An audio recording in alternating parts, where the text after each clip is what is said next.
Good morning, everyone. Let me introduce myself to all of you.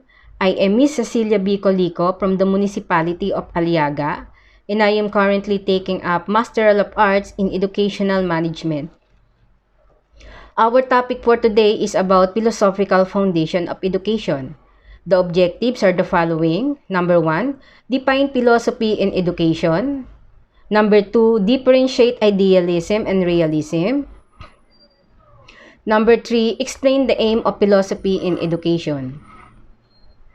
In education or in teaching field, we often hear the word philosophy. So every school is established at bawat guro ay may kanya-kanyang set of related beliefs with the common term philosophy of education. So this set of beliefs influence what and how students are taught, trained, and prepared for a purpose. Ang philosophy of education daw po, it lay down possible answer to question regarding the need to be educated, defines a teacher role at kung ano ang dapat ituro at kung anong method would be applicable. Within the context of the simplest way of understanding the core of education as a process whereby learners come to learn the what and how of learning. Now, let's talk about philosophy in education. Or meaning, ano ba ang kahalagahan ng word na philosophy sa education? So basically, alam natin or aware tayo na ang field of education ay patuloy sa pag-evolve. It constantly evolving kasabay ng globalization. In that case, kailangan nating mga guro na mag-stay ahead of the curve in order for us to ensure that our students are receiving the best possible education.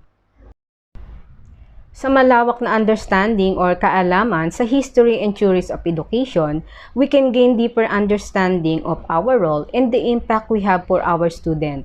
Another thing, ang philosophy sa education is significant considering that we can develop teaching styles or strategies na magsusupport sa pangangailangan ng mga estudyante. Aside from this, we can also better identify any gaps in our students' knowledge. Through digging the power of philosophy, we, teacher, can gain invaluable insight into our profession and to our student learning. Teacher are student roles model. They can always look up to their teacher and therefore, it becomes necessary for us to have thoughts that will inspire them. Philosophy is powerful specifically in terms of education. It allows us to consider the questions that are at the heart of education, including the question, ano nga ba ang purpose ng education? How should student be taught? What knowledge and skill should student be taught? How should student be assessed? It has been defined as a map na nagbibigay ng direction to move ahead. Sometimes we feel lost without a map. In some way, you are going to miss while teaching if the specific path is not decided. Hence, map is always needed to make informed movements. Once you know your path, kung kumbisado mo ito, matutulungan mo ang mga estudyante to plan to move ahead. Again, philosophy of education, it is a set of beliefs, philosophy and education, the aim or purpose, why philosophy and education cannot be separated. Now, let us proceed to two traditional philosophies of education. We have idealism and realism. We all know that these two educational philosophy is different. Palagi silang magkasulangat or magkaaway. Let us first talk about idealism. Ang idealism ay isang school philosophy that emphasizes that ideas or concepts are the essence of all that is worth knowing. So we have here the Greek philosopher Plato, the father of idealism. Based on his writings, this school philosophy encourages conscious reasoning in the mind. Moreover, idealists look for and value universal or absolute truths and ideas. Consequently, idealists of the optimists of idealism believe that ideas should remain constant throughout the centuries. Mula sa salitang idea, si Plato ay nininiwala na ang mga ideas daw ay mas makabuhuluhan at mas totoo kaysa sa mga bagay-bagay. Another thing, naniniwala rin si Plato na hindi gawa ng tao ang anumang karunungan or kaalaman. Instead, naniniwala si Plato na people discovered it. So, idealism is more on thoughts, values, spiritual, and ideas. When you are a teacher at naniniwala ka sa idealism, meaning to say, pinupursu mo ang unrealistic ideas kahit na alam mong hindi siya totoo pero naniniwala ka. For example, honesty is the best policy. We often hear this kahit na we are all aware na madalang or almost hindi na nangyayari. So, idealism, naniniwala ito sa perfection, sa imagination, or sa expectation na sineset na society or even sa sarili natin. When you are an idealist, everything seems perfect. You dream of perfection na pwedeng sa sarili mo o sa ibang tao. Another example of idealism are aspiring world without poverty. Now, is it true? Basically, there is poverty across the globe. Another is imagining world with peace and no war, where in fact, it is impossible considering that we have differences in terms of perspective. Also, in pursuing career according to our plan. In order for us to achieve it, kailangan natin pagsumikapan at maraming pagdadaanan. In education, reforms school provide a good example of an idealist education. Paaralan ito na naglalayong tulungan ang mga bata for their characteristic development. Traditional ito na sineset ito ng standard or ideal or dapat maging character ng isang tao. Now, paano naman kung ang student natin ang nag-uphold ng idealism? Meaning to say, ina-idolize na yung mga taong mayroon good set of values. Let's say for example, student that uphold idealism, they idolize their teacher as a role model dahil they believe that when you're a teacher, hindi tayo nagkakamali. Bawal tayo magalit or lahat alam natin. You see, they set a standards or expectation to us where in fact we are human na nagagalit, nagkakamali at nag-acquire pa rin ng kaalaman. Again, idealism is perfection, ideas, standards, and imagination. So, after idealism, we have the other philosophy which is yung realism. Yung philosophy na contrary ng idealism. When we say realism, ito ay concern sa fact or sa realidad. It is a viewpoint o ito ang pananaw which accord to things which are known or perceived and existent or nature which is independent of whether anyone is thinking about or perceiving them. Another thing, ang realism ay nagpo-focus o mas naniniwala sa mga bagay o pangyayari na totoong nag-e-exist or nakikita natin dito sa mundong ating ginagalawan. Ngayon sa usapan or usaping edukasyon, ano nga ba ang realism? So basically, ito ay isang kilusan or movement na binibigyang diin ang kahalagahan ng objective truth and the natural world of learning. Ngayon, when we talk about realism, hindi pwedeng mawala ang father of realism in education. We have Aristotle. Isa siya sa mga greatest philosopher in our history.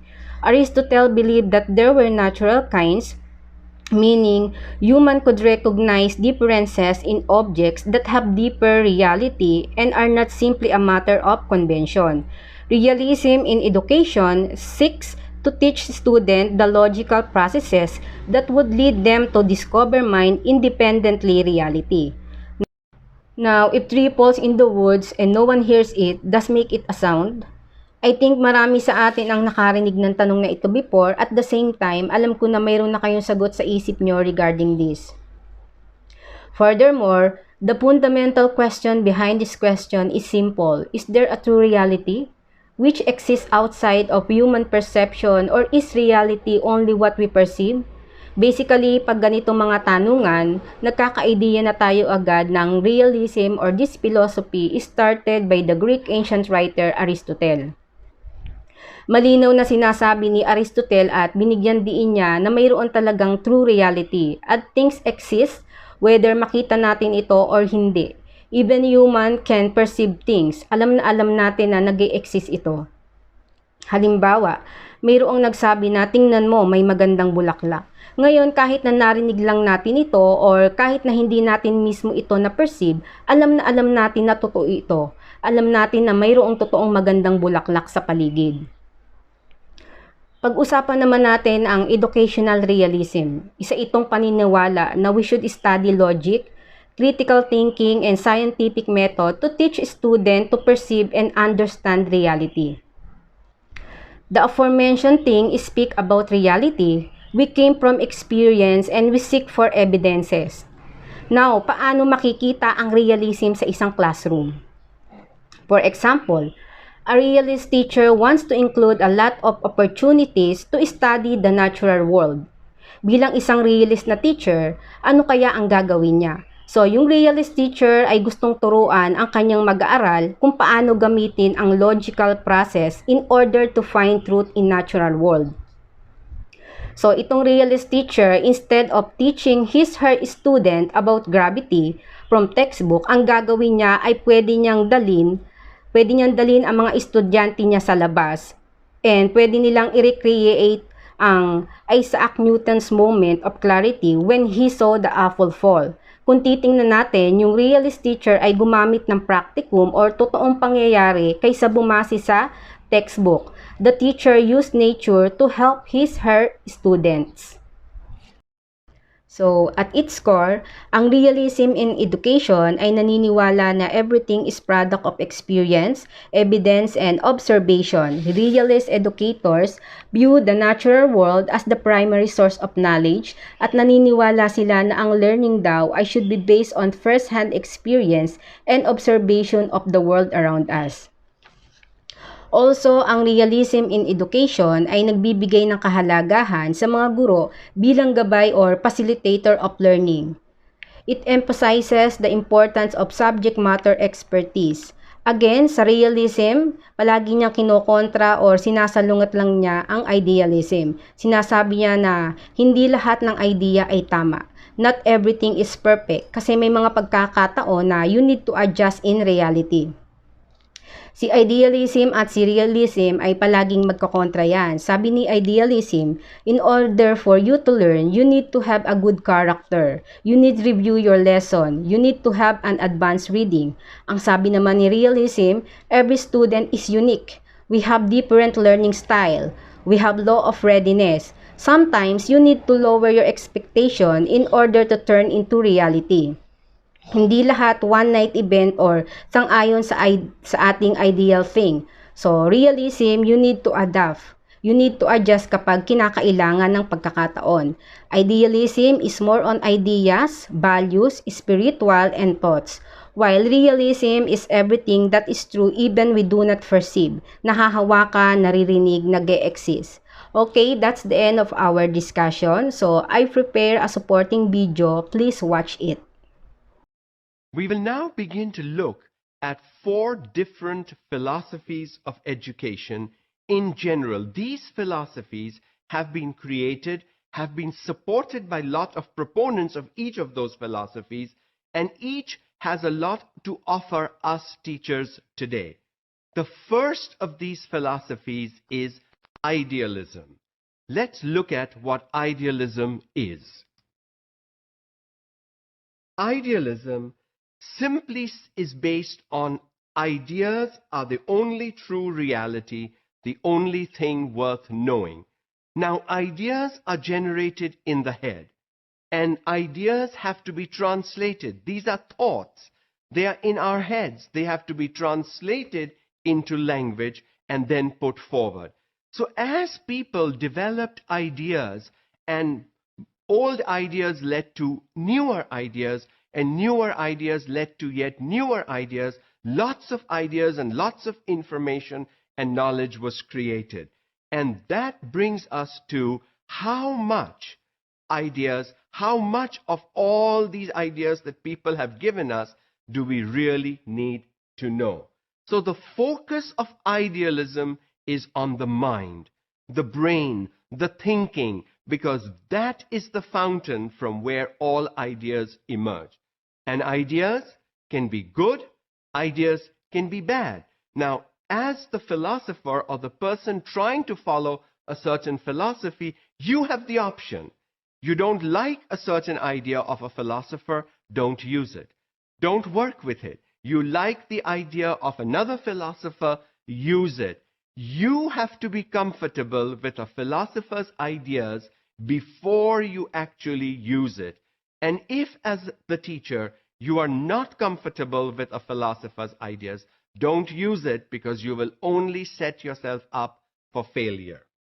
So with the mind in question, the key proponents of this philosophy were Plato and Socrates.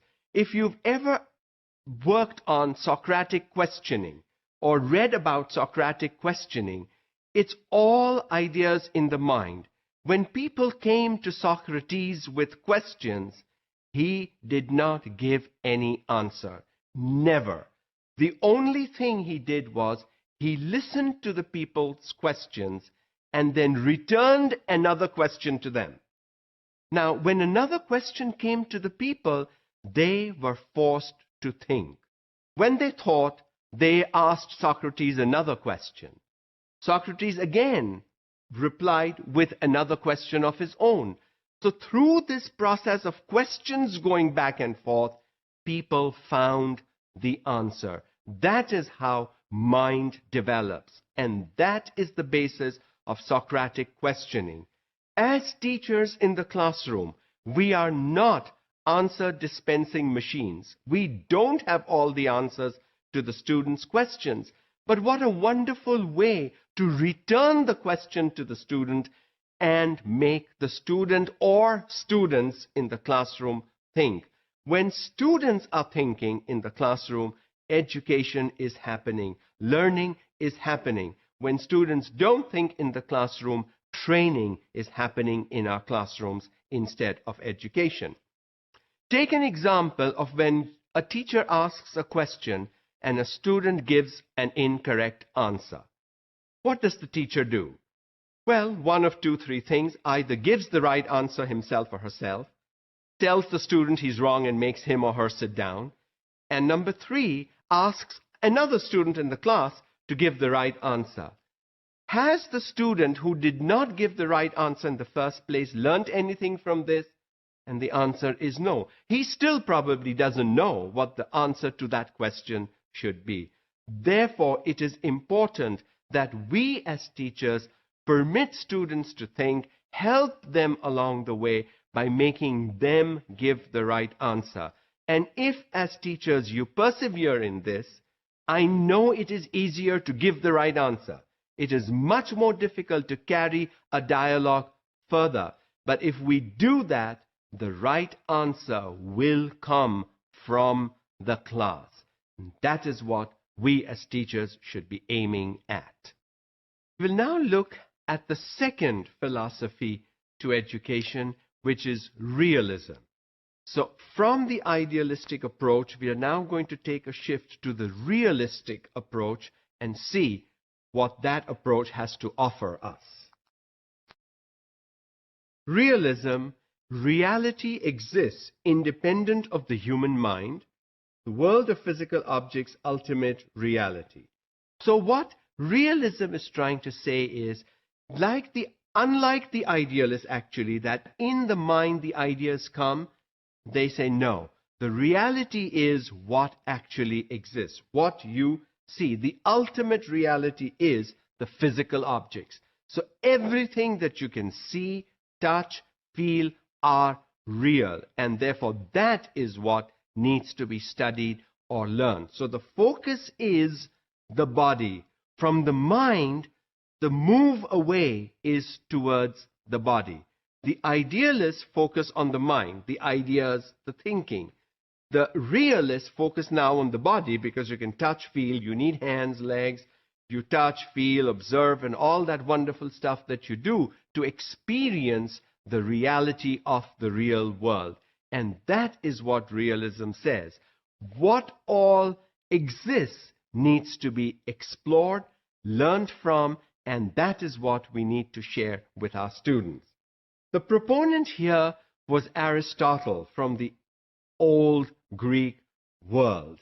What Aristotle tried to teach, unlike Plato and Socrates, was to move away. What you can see, what you can experience, what you can feel is the real.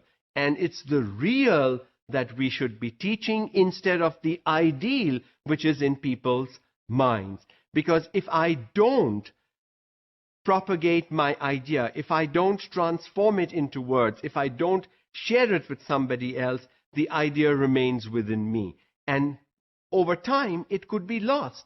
So if we were proposing to teach to the reality, then what exists, what you can see, touch, feel, experience is real. And that is what one needs to teach. So we see a shift. The shift from just looking at the mind, of just focusing on the mind, to focusing on the body. So then that brings us to aspects of biology and chemistry and physics and sociology and psychology, and all those wonderful disciplines began to take shape and come about because we started now looking at the reality. This is the body. How does the body function? What can the body do? What is the body made up of? In trying to answer all these questions, we developed lots of other areas of study that would, under idealism, not have developed. That is the key. That is the key to realism. What you can see is what you will question. What you can feel is what you will question. What you can experience is what you will question. But when you can never experience, feel, or touch ideas, you are not going to experience ideas unless they are transformed into words by someone. So for a realist, the key is developing the human body in its totality. So for a realist, developing the whole child, physically, mentally, spiritually, emotionally, morally, all are important, not just mentally. The focus shifts from the mind to the rest of the human body and what it experiences, what it can experience, what it should experience. I have provided here 3 assessment questions. Number 1, what is the aim and purpose of philosophy in education? Number 2, what are the difference between idealism and realism? And number 3, upon watching the videos, do you consider yourself an idealist or realist? Thank you for watching. God bless everyone.